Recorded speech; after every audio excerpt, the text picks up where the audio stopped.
Is it wrong to be a D-type dominant leader in the church? We're talking about that today on the Church Revitalization Podcast. Hello, and welcome to the Church Revitalization Podcast, brought to you by the Malphurs Group team, where each week we tackle important, actionable topics to help churches thrive. And now, here's your hosts, Scott Ball and AJ Matthew. Welcome to the Church Revitalization Podcast. My name is Scott Ball. I'm joined by my friend and co-host and fellow D on the DiSC. All right. AJ, D's unite, which is that's our call anyway. So we have talked about the DiSC on the podcast several times. And yet we've never actually done, it's always been like an aspect, AJ, of other episodes and talking about leadership development or talking about mobilization or talking about something else. And so we thought, why don't we do a little mini series within the podcast on leading as a D, an I, an S, or a C. And we're going to take them in order through the word DiSC. So no particular order except the order that the word is spelled, DiSC, which means we're starting with D today. I do want to say before we get started on the podcast, if you're watching on YouTube or if you are listening on some sort of podcasting service, be sure you go to the show notes today, which will be malphursgroup.com/136. There is a DiSC assessment that's free. It's a quick DiSC assessment. You can find more robust ones online with a quick Google search. But if you want a quick DiSC, hey, what's my number one type? It'll take you 5 minutes, 3 minutes. Fill that out, malphursgroup.com/136, and get your results. AJ, you had a good teaser. Is it wrong to be a D type leader? Why did we start with that question today? Yeah, well, it's one of the questions that we get when we're working with churches because it's, I think because of the dominance of that leadership style, other people who are not dominant, maybe they feel the need to ask, is that okay? Is it all right to have that type of leader or that type of personality in a leadership position that you could run the risk then of them, kind of bulldozing over others? And I think that elicits a response from non-dominant people to like, is this okay? Is church supposed to work like that?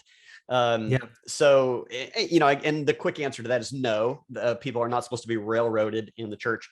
However, I'm glad that we're talking about this today because there is a healthy blend of all the various types of personalities that are good to have working together in the church. And,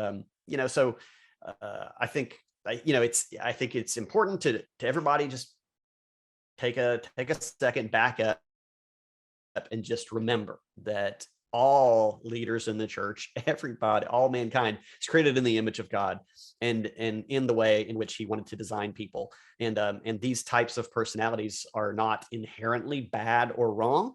As with any personality type, there are strengths and weaknesses with them. There are challenges that people need to manage. And so there is nothing inherently wrong with being a D. But as we get into this today, we'll talk about how they play well, how they don't play well, and the benefits of having them to drive a church forward. Yeah, that's a great setup, AJ. I think it's, I do get this a lot. I do a lot of the leadership pipeline training with churches that we work with. And I don't get pushback on the DiSC like at all. Except on the D. And I will encounter people almost every time who feel a little bit like, I don't even know that you can be a godly leader and be a D type. And I reject that fully, mainly because your temperament, your personality, it's amoral. It's not bad and it's not good. It's simply who you are. It's how God wired you. And it's a tool. Your temperament is a tool. And depending on how you use it, it can be good or it can be bad. I think a good example, and we're going to get into the details of what is a D type leader, but just to kind of start off the discussion a little bit by way of introduction. One potential biblical, I'm hesitant to project the DiSC onto biblical characters. But if you look at Peter, for example, the Apostle Peter, he very much appears to be like a D in that he's very impulsive. He's very strong-headed, strong-willed, has a clear direction for where he wanted the church to go, was able to wrangle a lot of other people with a bunch of different perspectives to get them to agree to do things that needed to be done. He was able to make hard decisions and so on. But even his name, Peter, that's not his given name. He's born Simon, but Jesus gives him the name Peter, Petros, which means rock. And speculation a little bit, but I think that this is I think it's a joke that Jesus is playing a little bit At with least Peter. At least partly. Tongue in cheek. Calling him Rocky. That he has these two sides to his personality. Yes, he is this strong rock on which Jesus chooses to build his church, and yet he has these rough edges like a rock. So I think that Jesus is playing a little bit of a double meaning with the name Rocky, and in calling him this. And so I think it's a great way to describe, AJ, just by way of introduction, what a D is like. It's a person who is a solid force to be reckoned with, and yet has a lot of rough edges that can be difficult to contend with if you're in this person's, I guess, sphere. Right. Yeah. Yeah. So, which is also, I think, a good way of kind of talking about personalities as well, or temperaments in which you are definitely hardwired into certain area, but traits or expressions of your temperament can be learned and managed to some extent. I don't know that somebody, a natural D is ever going to like cast off all of those characteristics and become, the opposite of that, a very warm and embracing person. I think a lot of things can be kind of learned. I think you can work on your own emotional intelligence to some extent, try to recognize your responses to people and condition them.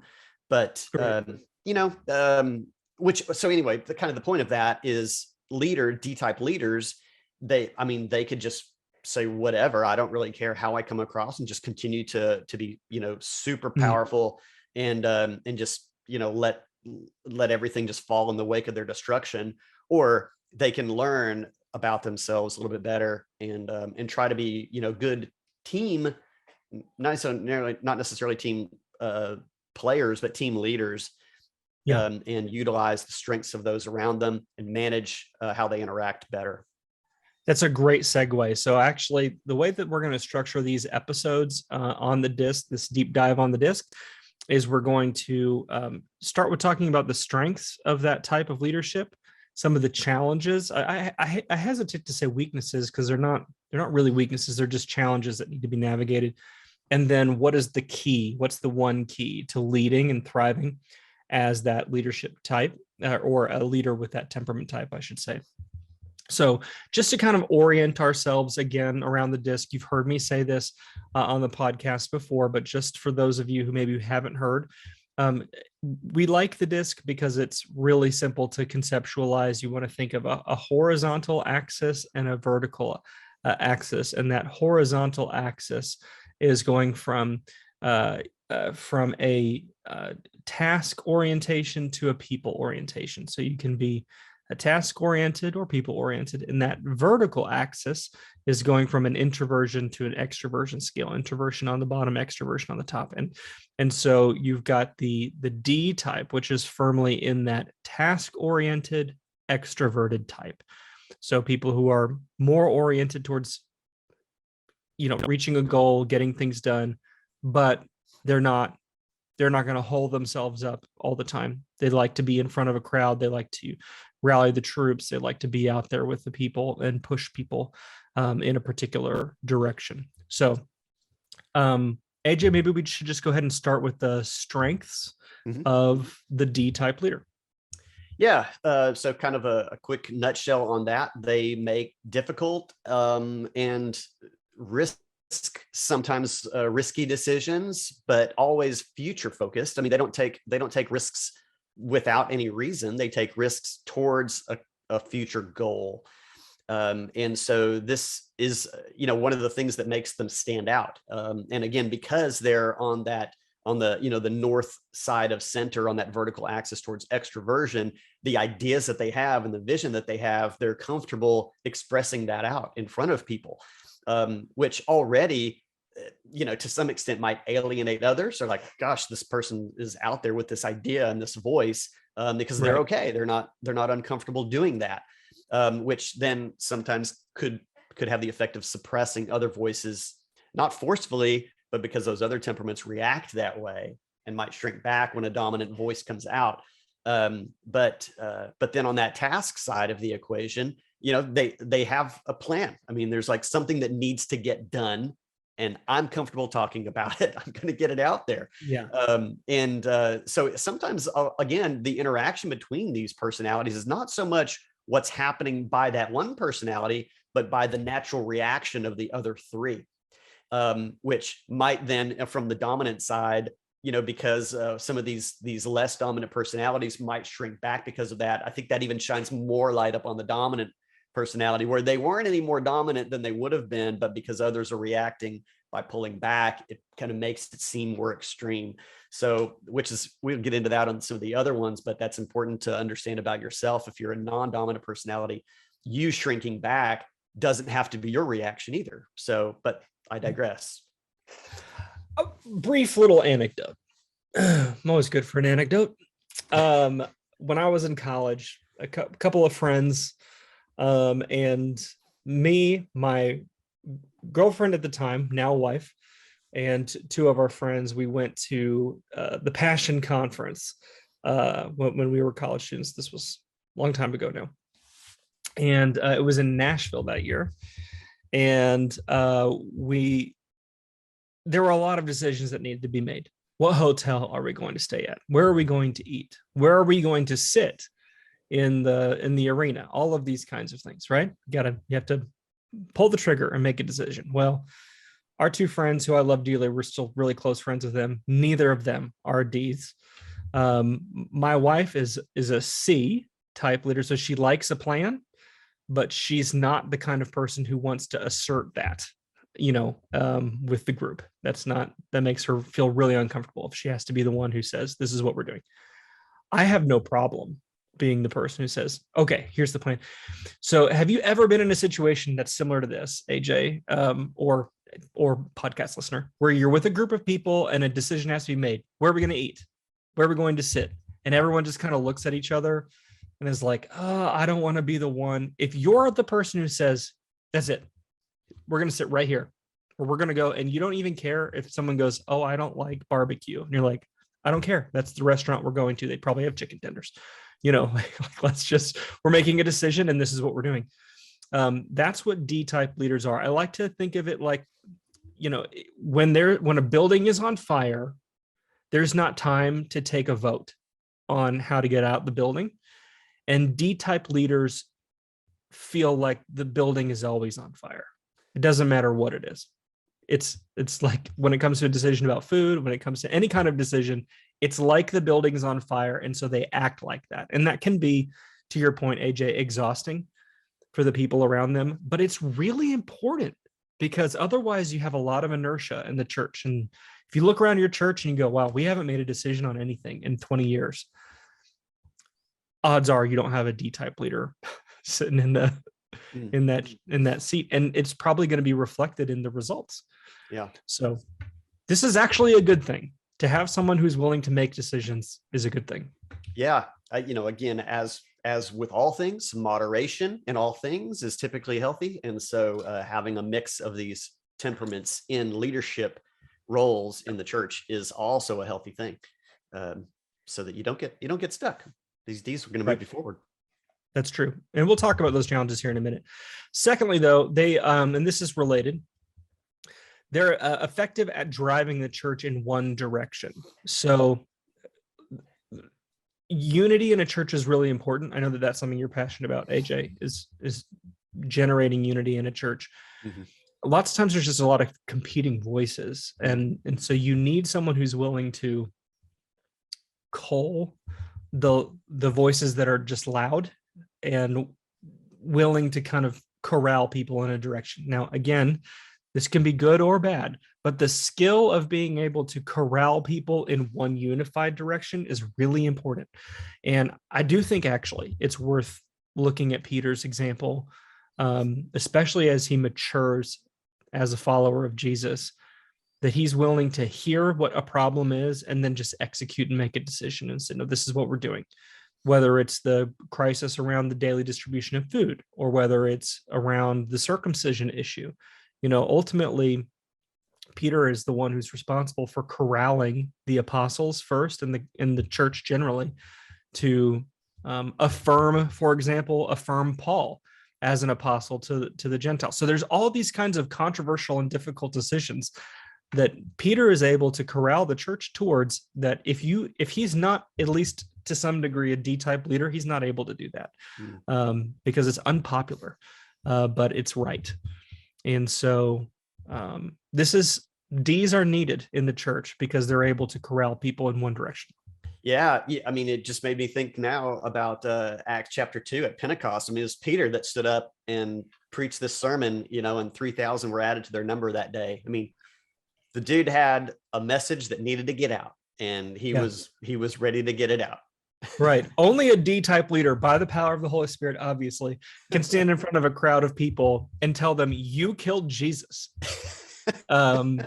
You killed the Messiah. And then 3,000 people are like, yes.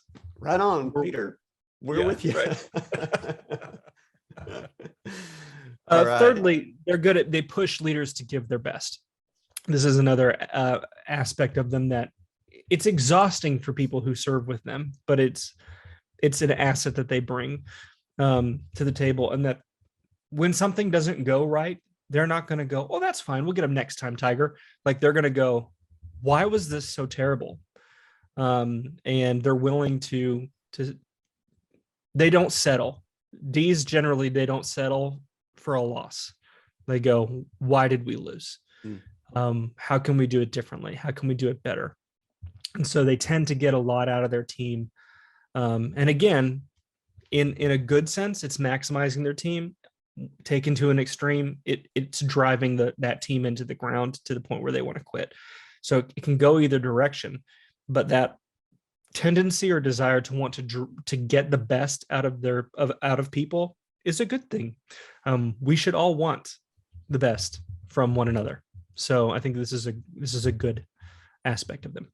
Yep. Very good. All right. So a few strengths that the D's bring to the leadership levels of the church. Moving into some of their challenges.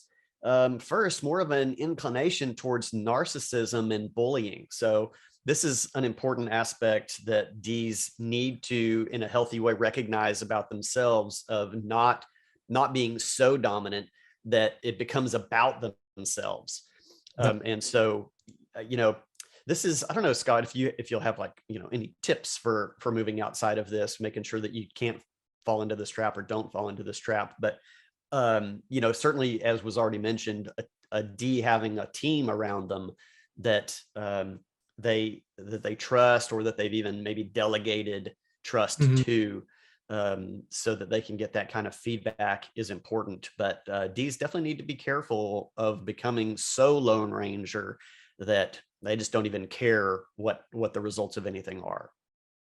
Yeah. Well, this is a hard thing about D's and teams. They will often build a team that will tell them what they want to hear. We see this sometimes even in politics. You go, how is this person doing this? Or why are they saying this? Or who's letting them say it? And it's because they maybe have that D-type personality, and they've surrounded themselves with people who just kind of create a feedback loop for them and become an echo chamber and just affirm them. You even look at what's maybe, I don't want to project too much onto someone that I don't really know, but you even look at this conflict in Russia and you think, how did Putin think that this was a good idea? But we've seen reports, at least, that he's maybe surrounded by people who just tell him what he wants to hear. And D's are really good at doing that. They're good at only picking people to be around them that will agree with them. This builds into that narcissism that they have. I don't want to say that they always have it, but Almost always. If you see a narcissist in a church, leading a church, they're almost always going to be a D. That's just a fact. And I say that as a D myself. Like, I recognize these tendencies. So in myself, and I always have to have them on check. I would recommend, and I'll link this in today's show notes, but read the 5 warning signs of narcissistic leadership, that blog post that we have. You want to be able to see these. If you can look at those and go, oh no, I do that. Oh no, I sometimes do that. The reason why we wrote that post, or why I wrote that post originally, was not to call anyone else out. It was to use as a sort of a rubric to kind of look at yourself and go, am I doing any of these things? Or am I starting to, or do I sometimes do them? So narcissism, in my opinion, is not something, it's like you either are a narcissist or you're not. It's on a spectrum, and you slowly move that direction, I think, AJ. And you're right. You got to have people around you, but they probably won't be on your team. I'm just going to be honest with you. You want to get good feedback from your folks, but if you're really, especially if you're really high on the D side, you shouldn't trust the feedback you're getting, because you don't know how much of your own influence is influencing the feedback you're getting. So you need outside people who don't have anything to gain or lose by telling you the truth, and have those kinds of folks in your life who have permission and perspective to go, here's what you're doing. Here's what I'm saying. So that could be a counselor, like a therapist. It could be just a friend. It could be, but it's going to have to be someone who's more objective, because your team probably won't give you the most accurate feedback. And even if they do, you'll probably rationalize and ignore it, which is something that D's will do. And you're like, they don't know what they're saying. Yeah, so closely related to that would be forming a myopic leadership of the real world is not single topic focused, or single issue focused. You do have to be able to manage, several things at once, juggle those balls. And so having, again, a team that will help the D leader to not just go, I don't care about anything else except that. Well, that's good. Let's have a primary focus, but we do have to manage other things as well in the periphery. And so that's another challenge that the Ds need to manage. Yeah, totally. I mean, you see this sometimes in churches that are rapidly growing. They'll kind of have a specific goal, they'll hit it. And there's a couple reasons why this is not good. One, if you conquer a hill as a D leader, you conquer a hill and you haven't really thought next about what that next hill is, you're probably going to have, even if you know what the next hill is, you're probably going to have like an adrenaline dump, and you're probably going to go on the way other end. Like, once you conquer that hill, you may go into a depressed state, and you go, I don't even know what I'm doing anymore. So sometimes you'll see this in leaders. They'll get a building project finished and they'll go, wow, we got this thing done, and it was this great accomplishment. And then the feeling after that is, what's next? Why am I even doing this? And can go into, and there's some brain chemistry stuff going on there. So you really need other people around you who are like, it was never about this building, man. It's about discipleship. It's about, it's about evangelism. It's about all these things that are more important. So yes, it's D-type leaders can get laser focused. They can get tunnel vision, and you do need to surround yourself with some other voices who are making sure you don't lose sight of other things that are also important. Yeah. And then finally, kind of dovetailing in with these things, is it's important for the Ds not to confuse kind of their own will or their need to win with God's will. So, certainly if you're tending more into the narcissism area, you could be dealing more with your own desires and not what you're perceiving from the Holy Spirit. So it's important for Ds to be introspective enough to have a solid enough prayer life to be able to really discern the move of the Spirit and not the move of their own desires to lead and to win and to conquer. So, this is where obviously there's a difference between, because DiSC applies, to humanity in general. That was the original, original research and work that came out of this. But there is a difference in the church with the body of Christ to understand our temperament and how God will use it for His will and for His glory, and not for anything to ever be centered on us. So you Ds, back off a little bit, maybe go have some quiet time. Think about how you're reacting to people around you, the ideas that you have going forward, and make sure that you're always staying centered with God. Yeah, I mean, the philosophy for a D is often, if God closes a door, grab a crowbar. You know, just gotta jam your way in there. But I do think of another. Again, I don't know if he's on D or not, but I think a little bit about Paul, and in the book of Acts, where you have these instances in the book of Acts where Luke writes that the Spirit prevented them from going to this place, or the Spirit prevented them from doing this thing. And they were only able to know that it was the Spirit and not just circumstances, because they were in prayer and listening to the Spirit. And so, if you're a D-type leader, don't think that maybe if something isn't working out, it might be the enemy. It's possible. Or it might be just the Lord saying, not this. And sometimes D's can be so focused on their thing that they miss the Spirit saying, this is not the way. Do this instead. So be sensitive to that. Yeah. All right, Scott, how about some keys to success for the dominant type leader in the church? Yeah. So just to wrap this up, the key to success as a D is recognizing that to maximize your ability to set goals and to drive your church towards those goals requires that you learn to love and empower people, not use people. So you need to give a trusted group of people the permission to say hard things to you, and you need to listen to them. But don't abandon your risk-taking and goal-oriented leadership. It is a strength that you bring to the church, and the church needs these gifts. So be the D-type leader. It is not wrong to be a D-type leader, but I will say you have to be careful. Remember the fruits of the Spirit. Stay in tune with the Spirit, and let the Spirit soften the rough edges of your rockiness, as the Spirit did for Peter. Go to malphursgroup.com/136, read today's article. And there's embedded in there is a DiSC assessment that you can take right there online. Hey, we're glad you guys were with us. So come back for the next few weeks, because we'll be talking about the temperaments in order of the DiSC, moving into the I, the S, and the C over the next 3 weeks.